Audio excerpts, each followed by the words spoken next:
ഇവനും ഇവൻ്റെ ഫ്രണ്ടും കൂടെ രാത്രി സമയത്ത് റോഡിൽ നിന്ന് സംസാരിച്ചതിന് ശേഷം തിരിച്ച് നടക്കാൻ പോവുമായിരുന്നു.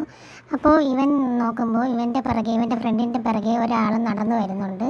മാസ്ക് ഒക്കെ ഇട്ടിട്ടാണ് നടന്നു വരുന്നത്. അപ്പോൾ അവൻ എന്തോ ഒരു സംശയം തോന്നി. കാരണം അവൻ എടുത്ത സ്കാർഫ് അവൻ ഇതിന് മുമ്പേ കണ്ടിട്ടുണ്ട്. അതുകൊണ്ട് തന്നെ അവന് വല്ലാത്ത രീതിയിൽ സംശയം തോന്നിയും ഇവൻ്റെ പേര് ഉറക്കെ വിളിക്കുകയും ചെയ്യുന്നുണ്ട്.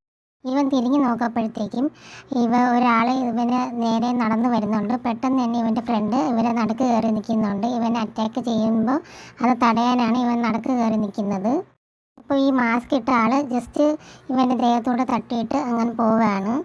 അവൻ്റെ ഫ്രണ്ട് വിചാരിച്ചത് ഏതോ ഒരു സ്ട്രേഞ്ചർ ആണെന്നാണ് അവൻ്റെ ഫ്രണ്ട് വിചാരിച്ചത്.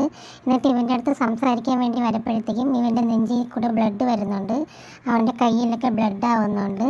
കുറച്ച് ഇപ്പോൾ ഈ കുത്തുകൊണ്ട പയ്യനാണെങ്കിൽ പെട്ടെന്ന് തന്നെ തല ഇറങ്ങി ഫ്ലോറിൽ വീഴുന്നുണ്ട്. അപ്പോഴാണ് അവൻ്റെ കാര്യത്തിൻ്റെ ഗൗരവം ഇവന് മനസ്സിലാവുന്നത്. ഇവൻ്റെ മടിയിൽ അവനെ കിടത്തുന്നുണ്ട്. അവൻ്റെ നെഞ്ചിൽ കൂടെയൊക്കെ ബ്ലഡ് ഇങ്ങനെ വന്നുകൊണ്ടേ ഇരിക്കുന്നുണ്ട്. ഇവനാണെങ്കിൽ വല്ലാത്ത രീതിയിൽ കരയുന്നുണ്ട്. എന്നിട്ട് ആൾക്കാരുടെ അടുത്തൊക്കെ ഹെൽപ്പ് ചോദിക്കുന്നുണ്ട്.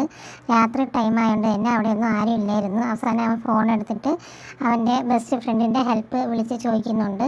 അപ്പോൾ അവർ വന്നിട്ട് ഇവനെ ഹോസ്പിറ്റലിൽ കൊണ്ടുപോവുകയാണ്. അങ്ങനെ ഹോസ്പിറ്റലിൽ ബെഡിൽ കൊണ്ടുപോയിക്കൊണ്ടിരിക്കുക.